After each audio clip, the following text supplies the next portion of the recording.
Parte 1. The Last Hike. My sister disappeared on July 19th, 2013. Her name was Lila. She was 10 years old. I was 13. That day started like any other summer hike. Cool air, packed lunches, bug spray, and two cranky kids trailing behind overly enthusiastic parents who thought bonding required elevation gain. We were in Flagstaff, Arizona, walking a trail in the Coconino National Forest. Pine needles blanketed the ground. The sun filtered through tall, ancient trees. It felt like we were walking through something older than time. We weren't new to hiking. Our parents were obsessed with getting us away from screens before that phrase even became a movement. Every weekend, it was another trail, another forced family memory. But this one was supposed to be special. Mom called it the birthday hike, even though no one's birthday was that week. She just liked naming things. It made her feel like we were all characters in a book she was writing. Somewhere around the halfway point, we stopped at a clearing near a dried-up creek bed. Dad set down his pack and pulled out sandwiches. Lila was drawing in her sketchbook. She always brought it with her. A pink spiral-bound pad with a cover that had peeled from too much use. She drew trees, mostly. Trees with faces. Trees that cried. Trees with hidden staircases and eyes in the bark. I remember looking over her shoulder that day. She was sketching a tall pine with roots that curled like fingers around a small figure beneath them. The figure looked like a child, but with no face. Just a blank circle for a head. Creepy, I said. She smiled. It's me. We ate, we laughed. Dad told a story about a raccoon stealing someone's car keys. Then Lila said she had to pee. Don't go far, Mom warned. Lila wandered into the trees. She didn't come back. 10 minutes passed. Then 15. Lila. Mom called. No answer. I got up first. Dad followed. We spread out, calling her name. After half an hour, Mom started screaming. By the time the park rangers arrived, it was already dusk. They searched all night. Dogs, drones, floodlights. They found nothing. The next day, they found her sketchbook. It was sitting on a flat stone, perfectly clean. No dirt. No smudges. The last page was different. No trees, just a circle, drawn over and over, hundreds of times. Dark pencil strokes, layered so thick the paper had nearly torn. In the center of the circle, a single word, still. They never found her. No footprints, no clothes, no trace. She was just gone. The news called it a tragic disappearance. People came with candles and posters. Our family fell apart. My parents divorced within a year. Mom moved to Sedona. Dad sold the house and took a job in Oregon. And me? I stopped going outside. I stopped drawing. I stopped talking about her. Eventually, people stopped asking. 10 years passed. Then, one night, I got a voicemail. I was living in a small apartment outside Phoenix, working night shifts, eating cereal at 2 a.m., watching too much TV, trying not to remember. My phone buzzed. Unknown number. I let it go to voicemail. A minute later, a notification popped up. New message. I played it. The recording was low quality. Static, wind, a faint hum. Then a voice, small, familiar. Liam? My name. Not shouted, whispered. Liam. I'm cold. Are you still there? My heart stopped. It was her, Lila. 10 years later. Still 10 years old. Still calling for me. I sat on the floor, the phone in my hand, replaying the message over and over.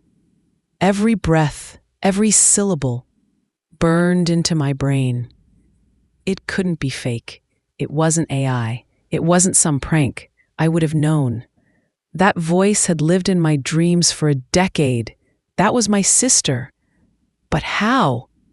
I saved the voicemail, backed it up, sent a copy to a friend of mine who worked with audio for a podcasting network. I didn't explain much, just asked if he could clean it up. He called me an hour later. "Where did you get this?" "It's from a voicemail," I said. "Why?" "There's something underneath her voice." "Like what?" "I don't know. Wind distortion, maybe radio bleed. But it's rhythmic, like a pattern." He paused. "And there's another voice." I went cold. "What do you mean?"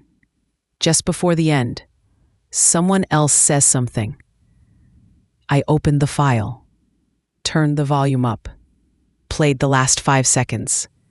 "Lila, are you still there?" Then a faint, low whisper. "Not much time." I didn't sleep that night. The next morning, I called out of work, got in my car, and drove to Flagstaff. Back to Coconino, back to the trail. It was colder than I remembered. The parking lot was empty. I hiked alone. Same trail, same bend in the trees, same spot near the dried creek. It had grown over in the years since. The rock where we had lunch was still there. I stood there, unsure what to do. Then I pulled out my phone and played the voicemail. The sound echoed into the trees. Wind blew through the branches. Nothing happened. Then, a response. Not words, a tone. 4 descending notes, like something from a child's music box. Then silence. Then a voice. Behind me. "Liam?" I turned. No one there, but her sketchbook was, sitting on the rock, clean, pink, untouched by time. To be continued in part 2. Parte 2. The Spiral Grove. I didn't touch the sketchbook at first. It sat there like a trap, too clean, too deliberate. I circled it once, half expecting it to vanish if I blinked. But it stayed, sitting on the same flat stone where she left it 10 years ago. The pink cover was brighter than I remembered. No dirt, no water damage, no fading. Like it had never spent a day outside. Like it had been waiting. Finally, I reached out. My hand trembled as I touched it. Warm, not from the sun. The clearing was cold, overcast, windless. The book itself radiated warmth, like it had been held moments ago. I opened it. The first page was blank. The second, a tree with roots that looked like hands. The third, a staircase spiraling down into darkness. The fourth, a face, mine, drawn in charcoal strokes. Too dark, too sharp. Eyes blacked out. Below the sketch, a single line. You looked away. I flipped to the last page. Same as before. The circle. Drawn over and over. Hundreds of layers. But now, at the very center, another word had been added. Come. That's when the wind shifted. The air smelled different. Sharp, like burnt pine. I turned. The trail behind me was gone, replaced by trees I didn't recognize, bent in unnatural shapes, roots like ropes, branches like blades. The forest had changed. I was somewhere else. I heard footsteps, not loud, not running, just soft, rhythmic steps, coming closer. I backed away from the rock, held the sketchbook tight. Then a voice, Lila's voice, soft, behind me. I didn't mean to go. I turned. No one. But there were footprints in the dirt, small, barefoot, leading away from the clearing. I followed them. The forest grew darker with every step. The trees leaned closer, like they were listening. The footprints led to a new clearing, larger, perfectly circular. In the center stood 5 tall stones, each carved with a spiral, each humming faintly, like tuning forks in the wind. I stepped closer. The humming grew louder. The air buzzed in my ears. And then I heard it. Her voice again. Not near, not far. Inside my head. They said I could draw forever. The sketchbook grew hot in my hands. I opened it. A new page had appeared, drawn in real time. Charcoal forming on its own. Line by line, a picture of the very clearing I stood in. The 5 stones, and behind them, 6 figures. Tall, thin, watching. I looked up. They were there. Exactly as drawn, standing beyond the stones. Still, faceless. Not toward me. Toward the stones. It pressed a hand against the spiral on the center stone and spoke. A low, broken whisper. Time doesn't pass here. It loops. Then it vanished, like smoke, and the stone cracked down the center. The other figures turned and walked into the trees. I tried to follow, but the path behind them was gone. Only darkness, thick as tar. I looked down. The sketchbook now showed a new drawing. Me, standing alone in the clearing, staring into the void. Behind me, a doorway. I turned. There it was, a wooden frame, freestanding, no walls, no hinges, no door, just the frame. And carved at the top, Liam. I stepped through. To be continued in part 3, parte 3, where the pines grow backward. Stepping through the frame was like falling without moving. One moment I was in the spiral clearing. The next, I was somewhere else entirely. The air felt thicker. The light was wrong. Not darker, just older. Filtered through trees that leaned inward like they were trying to hear a secret. I turned. The doorway was gone. Behind me, just endless forest, but not like the one I knew. The trees here grew in spirals, their trunks twisted clockwise, bark peeling like ribbons, and the moss on the ground wasn't green. It was black, soft, wet like old velvet. Every step made a sound I didn't recognize. Not crunching leaves, but breathing. Shallow, close. The sketchbook was still in my hands, heavier now. I opened it. A new page had drawn itself. Me, again, standing in this twisted forest. But now I was holding something else in the picture, a lantern. I looked at my hands. Nothing. Then I heard it. Click. A soft mechanical sound. Behind me. I turned.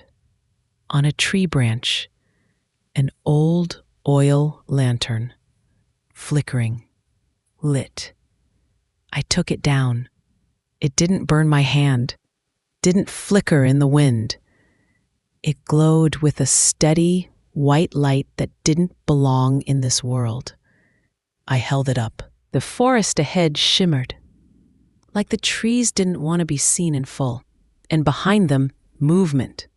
A child, small, barefoot, running. I chased. Branches tore at my clothes. Roots tried to trip me, but I ran. Lantern out, sketchbook under arm. The child led me to a hill. At the top, a house, not abandoned, not ruined, alive. It pulsed with light behind its windows, breathing in time with the forest. I stepped onto the porch. The door opened before I touched it. Inside, her voice. You found the next part. The house was wrong. Its inside was larger than the outside. Rooms shifted when I wasn't looking. Hallways looped back on themselves. Stairs led down, then up. Pictures on the walls changed every time I blinked. But they were all of me. Every age, every place. Drawings, photographs, still frames. And then I found the main room. Circular. Walls lined with mirrors. No reflection. Only static. In the center, a chair. Wooden. And on the floor beneath it, charcoal. Dozens of sticks. Scattered like bones. I stepped closer. The sketchbook snapped open.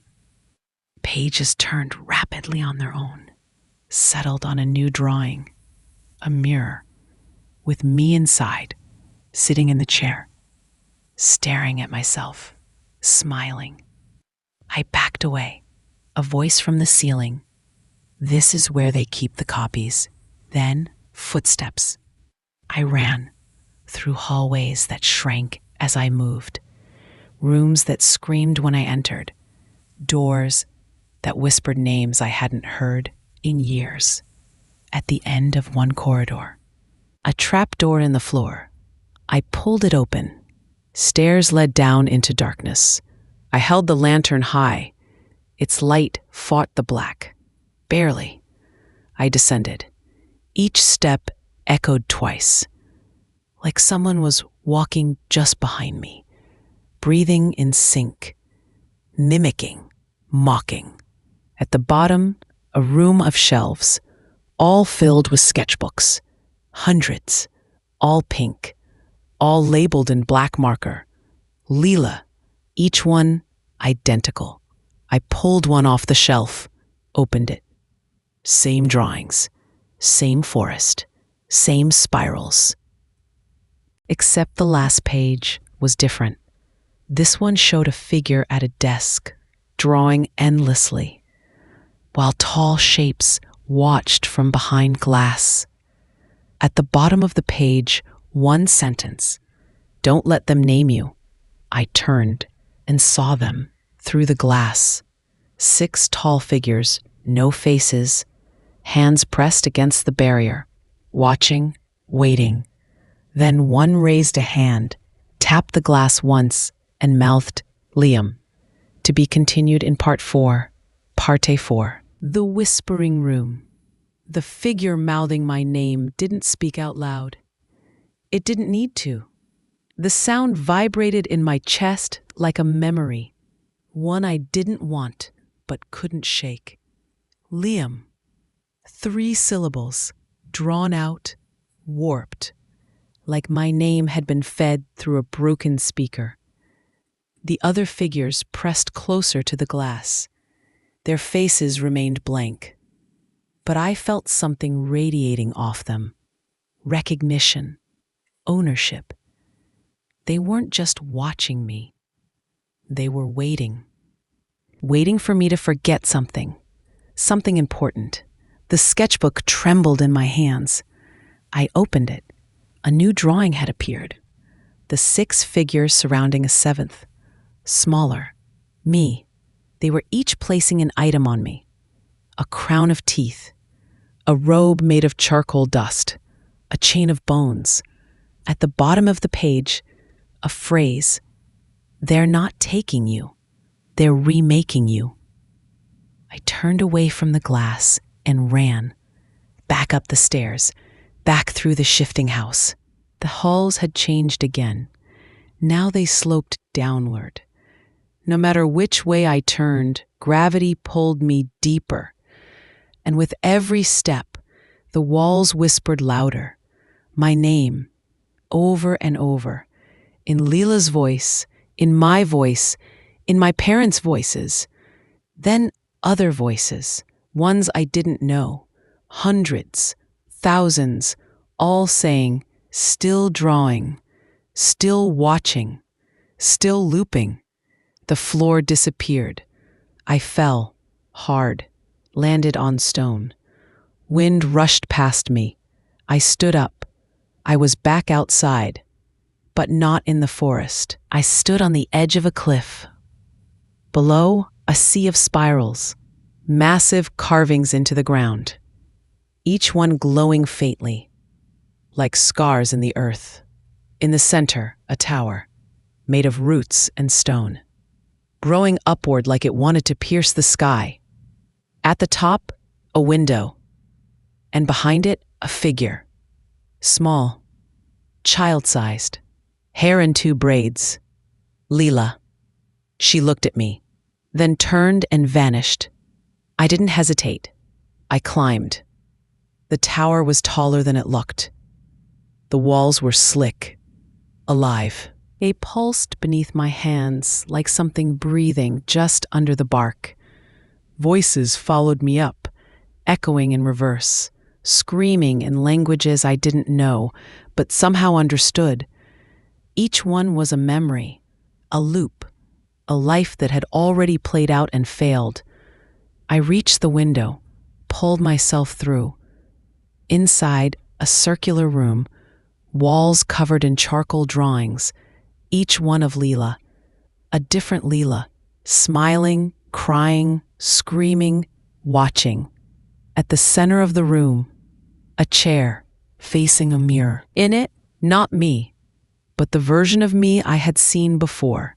Smiling, wrong, head tilted, eyes too wide, and behind him, Lila, tied to the chair, still 10, still wearing the same hoodie, still mouthing the same words over and over. I didn't mean to go. I didn't mean to go. I didn't mean... I reached for her. But the mirror cracked. Not in the glass, in the space around it. The air tore, like someone slicing a painting. And from inside the crack, something crawled out. Not a figure, not a shape. An absence of light, of time. It wrapped around me and whispered, "Trade." Then everything went black, to be continued in Part 5. Part 5, the trade. I woke on the floor, cold stone against my cheek. The tower was gone. No walls, no window, just trees. I was in the forest again, but different this time.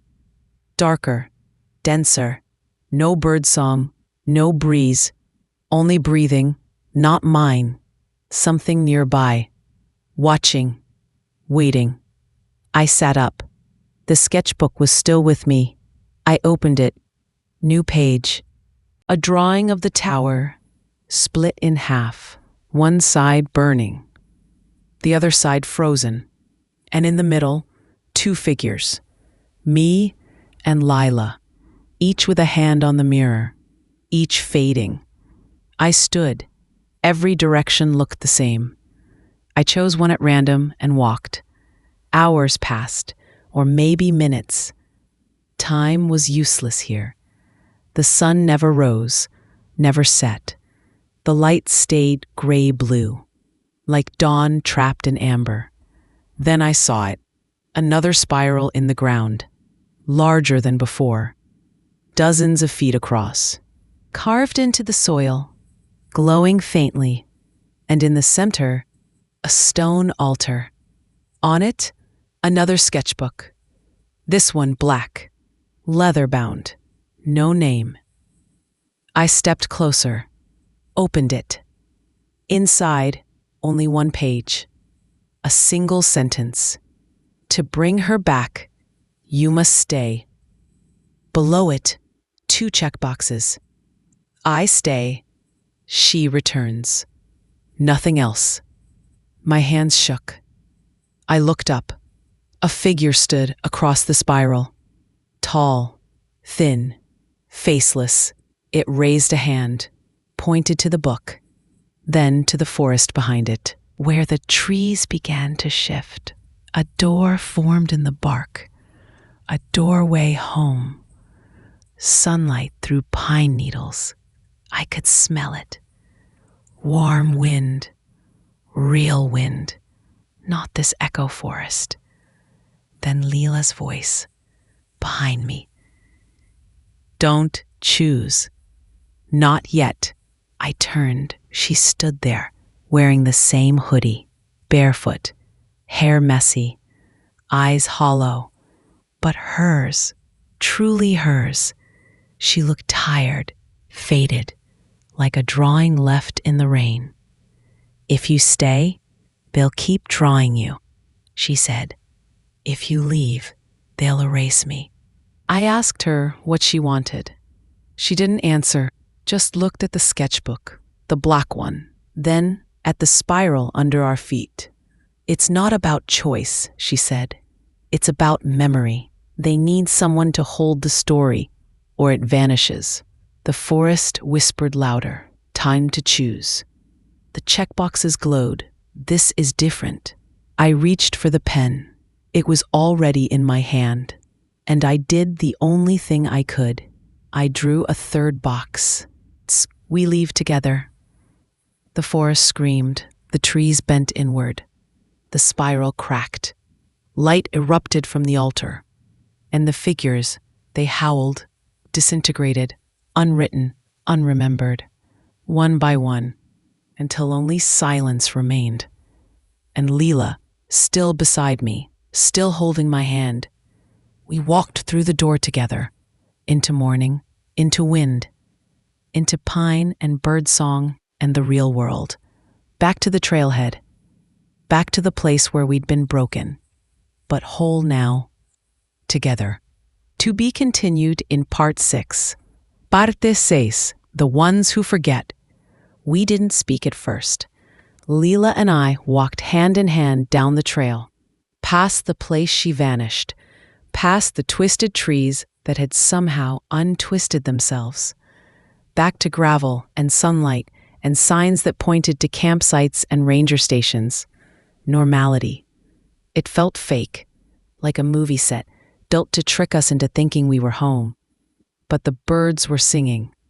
The breeze was cool. And for the first time in 10 years, I wasn't alone. She hadn't aged a day. Still 10, still small, but quieter, heavier. Not in weight, but presence. Like she carried things now, things I couldn't see. We reached the ranger station by late afternoon. I expected alarms, ambulances, news vans. Instead, it was empty, abandoned. Dust on the windows, chairs overturned, a single radio crackling with static. Then a voice. If found, do not approach. Click. Repeat. Subject is not stable. Click. Then nothing. Lila looked at me. Are they talking about me? She asked. I didn't answer, because I didn't know. We kept walking into town. Flagstaff looked the same, but wrong. Every clock showed a different time. Shadows moved in reverse, and the people, they didn't look at us, didn't react. They smiled, nodded, talked, but none of them made eye contact. It was like we were ghosts, or like they were. Lila reached into her hoodie pocket, pulled out her sketchbook. Pink, spiral bound, still warm. She flipped to the last page. It was blank. Then, slowly, lines appeared, forming a face. Mine. Eyes open, mouth stitched shut. Then a sentence. You're still inside. I stopped. tried to speak. Nothing came out. Lila looked up, tears in her eyes. They let us leave, but not all of us. She pointed at my shadow. It wasn't following me. It stood still, smiling. We ran, back toward the trail, back into the trees. Somehow, the forest welcomed us, like it knew, like it remembered. The air grew warmer, the light dimmed. We found the clearing again. The spiral stones were gone, but in their place, a pond. Still, black, a reflection pool. Lila knelt beside it, stared at her own face. "This is where I stayed," she said. "Not back there. Here." I sat beside her. Our reflections didn't move with us. They stared, and in mine, the smile returned. Too wide, too early, too familiar. Then the water spoke. My voice. It's not about leaving. It's about choosing who gets remembered. The pond rippled. Lila's reflection smiled now too. Then faded until only mine remained. Twice. I turned. She was gone. No footprints, no sound. Only her sketchbook, open to the last page, the spiral again, drawn once, clean, precise, and one final line. Remember me, or I disappear again. To be continued in Part 7. Parte 7, Memory Loop. I screamed her name until my throat burned. Nothing answered. The forest stayed still. No wind, no birds. Only silence. I picked up the sketchbook. Still warm, I flipped through the pages, hoping for something new. But they were all blank now. All except one. The first. A drawing of Lila, smiling, waving. Below it, in small letters, "To remember me is to rewrite me." Then the page turned on its own. A new image began to appear, line by line. It was me, sitting in the clearing, sketchbook in hand, alone. A mirror image of the moment I was in. Only behind me, a shadow, long, thin, watching. It wasn't Lila, and it wasn't me. I turned slowly. Nothing there. But my shadow had returned. It stood just slightly to my left, lagging behind. Its hands twitched, as if trying to remember how to move. Then it whispered, "You took her place." I ran, deeper into the woods, past places I didn't recognize, past trees that leaned toward each other, like they were whispering secrets. I found another clearing, smaller, enclosed by stone pillars. In the center, a well. Not water, but darkness, thick and pulsing. At the edge of the well, a figure, child-sized, hood up, back turned. I approached slowly. "Lila?" She didn't turn, didn't move, but her voice reached me from all directions. "They can't draw from nothing. They need memory. That's why they take." She turned then, but it wasn't her. Not fully. Her face flickered between expressions. Smiles, frowns, tears, laughter. Like the forest couldn't decide what she felt, who she was, who she had been. She handed me a piece of paper. I looked down. It was a photo. Me and Lila, from the day of the hike. Only the background was wrong. Instead of trees, mirrors. And in each reflection, someone else watched us. Someone tall, someone smiling. She whispered, "They've made us stories. And stories don't leave. They just get retold." Then she stepped backward into the well. Gone. No splash, no sound, just gone. I dropped to my knees, opened the sketchbook. Final page. A single sentence. "One part remains," then an arrow pointing behind me. I turned. The mirror frame had returned. Freestanding, wooden, cracked. Inside it, my reflection. But it didn't mirror me. It moved on its own, smiled, held out its hand. I stepped closer, and it whispered, "Finish the loop." Then it reached through the glass and pulled me in. To be concluded in part 8. Parte 8. What the forest keeps falling through the mirror wasn't like falling through glass.